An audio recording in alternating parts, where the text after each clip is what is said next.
Currículos presidenciáveis. Nós temos do lado esquerdo o currículo de Fernando Haddad e no lado direito de Jair Bolsonaro. Detalhe, Jair Bolsonaro é mais velho do que Fernando Haddad. Tem 63 anos e o Haddad tem 55. Vejam a diferença brutal. Jair Bolsonaro, formação militar. 1977, Academia Militar das Agulhas Negras. Em 78, Infantaria Paraquedista. Em 81, oficial no 9º Grupo de Artilharia de Campanha. Em 88, capitão do Exército. Avaliação dos seus superiores no Exército. Dono de uma excessiva ambição em realizar-se financeira e economicamente. Tinha permanentemente a intenção de liderar os oficiais subalternos, no que foi sempre repelido, tanto em razão do tratamento agressivo dispensado a seus camaradas, como pela falta de lógica, racionalidade e equilíbrio na apresentação de seus argumentos. Essas avaliações são de pessoas que conviveram com ele. Eu vou até procurar aqui. Dono de uma excessiva ambição.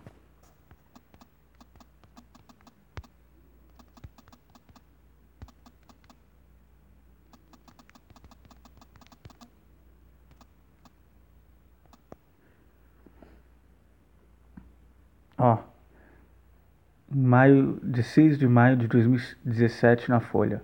Bolsonaro era agressivo e tinha excessiva ambição, diz ficha militar. Isso está em toda a imprensa. É de uma ficha militar a respeito dele. Bom, então eram de militares hierarquicamente acima dele que diziam isso, escreveram sobre isso. Inclusive ele foi capitão do Exército reformado, mandado embora do Exército, né, por ter colocado uma bomba. Preciso dizer isso porque as pessoas não sabem. Colocou uma bomba no quartel que saiu num artigo da Veja, uma notícia da Veja nos anos 80. Aqui é um boato de que ele seria preso em 87 e tal.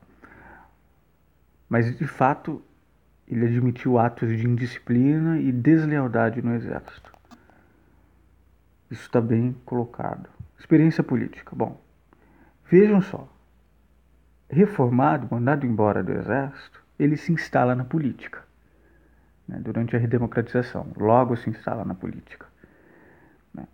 Vereador do Rio de Janeiro, em 89 e 90, apresentou projeto de lei que autoriza o transporte gratuito de militares em ônibus urbanos. Quer dizer, sempre favorecendo, privilegiando apenas a sua categoria ou ex-categoria, né? Em 91 até 2018, né, deputado federal, né, durante esse tempo todo, bem mais de uma década. Pouco mais de 2 décadas, né? Elaborou o projeto de PEC que estende o benefício de isenção do Imposto sobre Produtos Industrializados, IPI, para bens de informática. É uma PL, um projeto de lei que, enfim, foi proposto em 96, se não me engano, e todas as informações estão na Câmara, né? No site da Câmara, e virou lei em 2001. Enfim, um currículo pífio, né? E sempre que ia para a tribuna ou estava diante do microfone, elogiava a tortura, a ditadura militar. Enfim, um sujeito completamente distanciado do resto, da maioria da população brasileira. E sem nada de positivo, de contribuição para o Brasil. Esta é a verdade, né? Esse sujeito foi construído virtualmente das redes sociais, porque a realidade é completamente outra. Fernando Haddad, formação acadêmica. Em 85, graduação em Direito pela USP, Universidade de São Paulo, uma das universidades principais do país. Em 90, mestrado em Economia, também pela USP. Em 96, doutorado em Filosofia na USP. Experiência profissional. Em 88, analista de investimento no Unibanco. Em 97, professor de ciência política na USP, cargo principal dele. Em 98, consultor da Fundação Instituto de Pesquisas Econômicas. Criou a tabela FIP. Veja bem, antes de 88, se eu não me engano, o Haddad, na verdade, ele trabalhou num comércio do pai dele, que tem raízes libanesas, se eu não me engano, na 25 de março. Enquanto o Bolsonaro era capitão do exército, Haddad era analista de investimento e já tinha graduação em Direito, depois Economia, Filosofia e tal. Experiência política. Em 2001 e 2013 foi chefe de gabinete de Secretaria de Finanças e Desenvolvimento Econômico do município de São Paulo. De 2003 a 2005 foi assessor especial do Ministério do Planejamento, Orçamento e Gestão. Formatou a Lei de Parcerias Público-Privadas, as PPPs, destinada a estimular empresários a investir em áreas consideradas estratégicas pelo governo federal. De 2005 a 2007 foi secretário executivo do Ministério de Cultura do município de São Paulo. Desenvolveu o programa Universidade para Todos, o ProUni, que é um programa que precisa ser aperfeiçoado, aprofundado, desenvolvido, mas que garantiu toda uma geração de todas as classes, sobretudo classes baixas, a adentrarem, a chegarem no ensino superior, num leque de diversidade de cursos, assim, impressionante, de cursos técnicos até filosofia, entendeu? Para vocês terem uma noção do leque. De 2007 a 2012 foi ministro da Educação no governo Lula, num governo que vinha com índice positivo de aprovação e com uma ascensão social através das políticas públicas, que novamente precisam ser aperfeiçoadas. Como ministro da Educação, instituiu o Índice de Desenvolvimento da Educação Básica, o IDEB, que passa a medir a qualidade do ensino fundamental e médio. Estabeleceu o piso salarial nacional para o professor, construiu 18 universidades federais, ampliando o número de vagas de 139 mil para 218 mil, construiu 37 mil escolas, criou o programa Caminho da Escola, que atua na área de logística dos estudantes por meio da frota de ônibus escolares, transporte aquático para as regiões ribeirinhas, e bicicletas para facilitar o acesso dos estudantes às escolas. Esse programa é para regiões assim longínquas. Segundo o Banco Mundial, o Brasil foi o país que mais avançou no mundo em aumento de escolaridade nesse período. No indicador internacional, o Programa Internacional de Avaliação de Alunos, o PISA, o Brasil aparece entre os 3 países que mais evoluíram na educação básica, depois do Chile e de Luxemburgo. De 2013 a 2016, foi prefeito de São Paulo. Eu fui morar em São Paulo em 2013. Já fiz vídeo. Quero que vocês assistam o vídeo que eu fiz.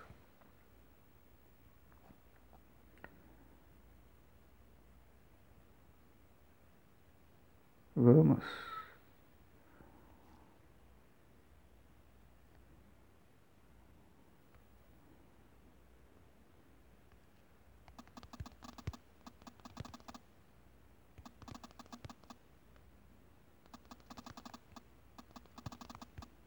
Por que Fernando Haddad não foi reeleito prefeito de São Paulo? É esse primeiro aqui que eu fiz. Tem outro também.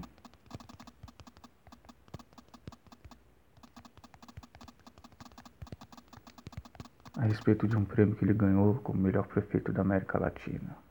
Há vários vídeos desse. O meu é o segundo, onde eu comento mais um pouco da minha experiência empírica em São Paulo, né? Vindo de Santos. E considerando ele o ministro da Educação que garantiu o acesso de toda uma geração e de toda uma classe historicamente negligenciada ao ensino superior, e como prefeito da mobilidade urbana, né? Que encheu a cidade de ciclovias, criou o corredor de ônibus para o transporte público e humanizou São Paulo, abrindo a Paulista, o Minhocão, outras vias, criou transcidadania para a população LGBTI e fez um trabalho de mobilização urbana. E o prêmio que ele ganhou foi de desenvolvimento sustentável, para a preservação das áreas verdes.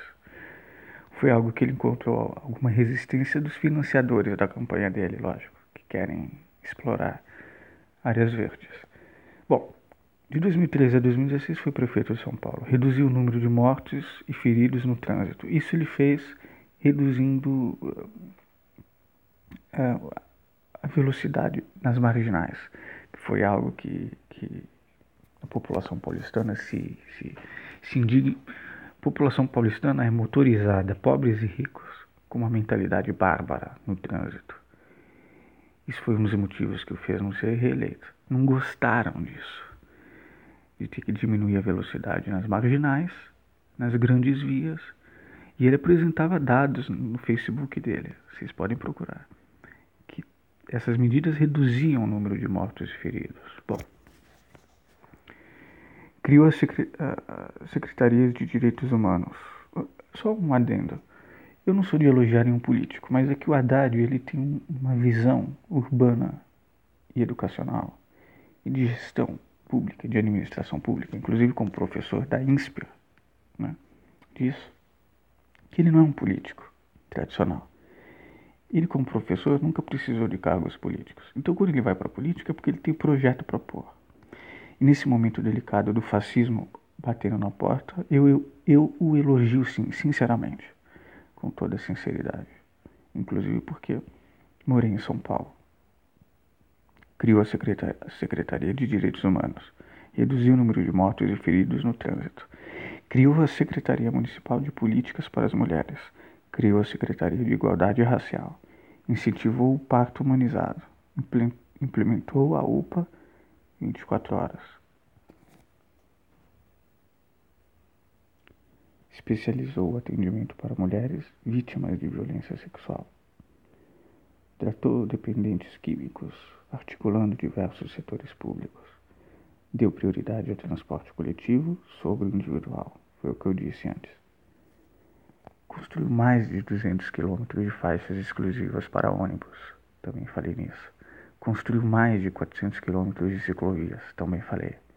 Duplicou as principais vias que ligam as cidades vizinhas ao centro. O município de São Paulo caiu 51 posições no TomTom Traffic Index, ranking mundial de medição de congestionamentos. Porque as faixas exclusivas para ônibus permitiram que as pessoas chegassem mais cedo. Né? Criou o bilhete único mensal, passe livre para estudantes. Ampliou a circulação de ônibus durante a madrugada. Instalou redes Wi-Fi gratuitas em praças e parques. Mídia internacional. The Wall Street Journal. Um visionário urbano. The New York Times. Líder de um movimento que desafia a supremacia do automóvel. ArcDaily. Projeto de mobilidade urbana inspirador. Vocês podem pesquisar aí, com o nome do jornal direto da fonte. Um abismo separa o Haddad do Bolsonaro. Não tem como não votar. E repito, ele está acima do PT. Outra cabeça, outra geração. Não precisou nunca de cargos políticos, ao contrário do capitão, que ficou 19 anos no PP, do bandido Maluf, sem falar nada. O PP, Partido Progressista, se eu não me engano, que tem o maior número de citados na Lava Jato. E o Haddad escreveu e sempre se pronunciou a respeito da corrupção que houve e dos equívocos. E neste momento, a Lava Jato, a Lei da Ficha Limpa, o Ministério Público, a Procuradoria-Geral da República e a Polícia Federal estão mais independentes do que nunca. Inevitavelmente, não tem como comparar. É Fernando Haddad.